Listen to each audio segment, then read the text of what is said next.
Byron? Well, Dan, not far from here, a passerby found the passport of one of the hijackers. Evidence this disaster scene is also a crime scene. Finally, it's not just airports at the heightened state of alert. Today, the Federal Emergency Management Agency placed all 103 of the nation's nuclear power plants on a high alert status. There is no evidence thus far of any plan to attack them. And in the rubble outside the World Trade Center towers, we are told rescue workers have recovered a passport and the debris. It belonged to one of the dead hijackers. Dan. Jim Stewart. Another development on Saturday. New York officials revealed at a news conference here in the city that a hijacker's passport was found blocks from the World Trade Center crash site, if you can believe that. No other details were given, but the discovery prompted the FBI and police to expand the search area down in Lower Manhattan. The FBI tells NBC News it was some distance from Ground Zero that a civilian found a passport lying on the street belonging to one of the suspected hijackers. It's an indication of just how widely dispersed the evidence could be. David Lee Miller at Ground Zero and also at Building 7, which is not far from where the World Trade Center. It's all the World Trade Center complex, which was a building that had collapsed later on Tuesday afternoon. That's where Rick Leventhal is, and we're going to check in with him for the latest from just outside Building 7. Rick. Donna, when these buildings came crashing down on Tuesday, they sent debris showering in several blocks in every direction. And it was in one of those areas a couple of blocks away from the World Trade Center site, apparently where that passport was found. The FBI announcing that it has found the passport of one of the hijackers who was on board one of those two planes that hit the Twin Towers on Tuesday morning. They then mounted an intensive search in that area for more evidence, and those kinds of searches continue at this hour, as does the work on site there. There's evidence of the things that have been collected from the World Trade Center on the ground, and you don't accept that again, do you? His passport. Do you accept that? They are finding the passport beneath the towers before the collapse. So you think that the hijacker, flying at 960 miles per hour, tells his co-pilot a few seconds before impact, I just had to pull out my passport. He's rolling down the window, throwing out the passport, and it is accidentally just found on the sidewalks. Is that the story you accept? Or do you think that the passport survived the blast of the jet fuel and flew out through the flames and landed on the sidewalks? This is what you believe? Are you serious?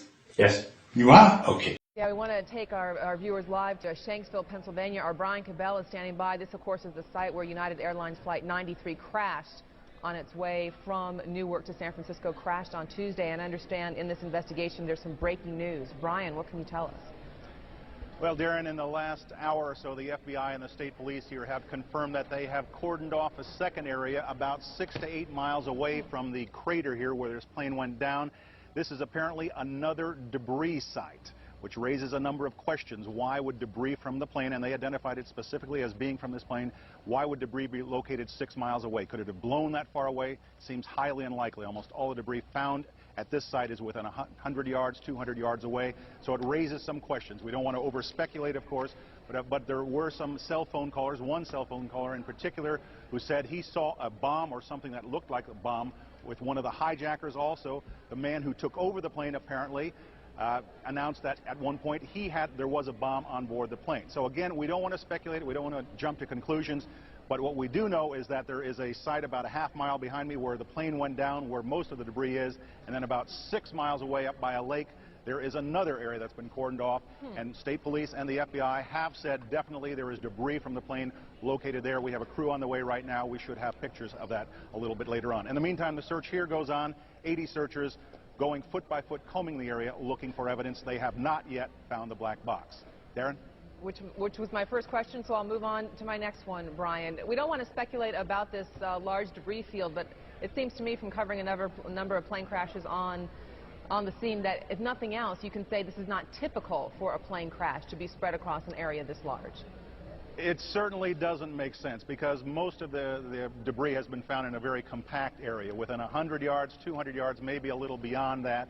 And then all of a sudden they're telling us 6 miles away. they have another concentration of debris. They say it's very small pieces. Most of these are very small pieces. Most of the pieces here are no bigger than the size of a briefcase, they say, and the pieces 6 miles away, maybe even smaller than that.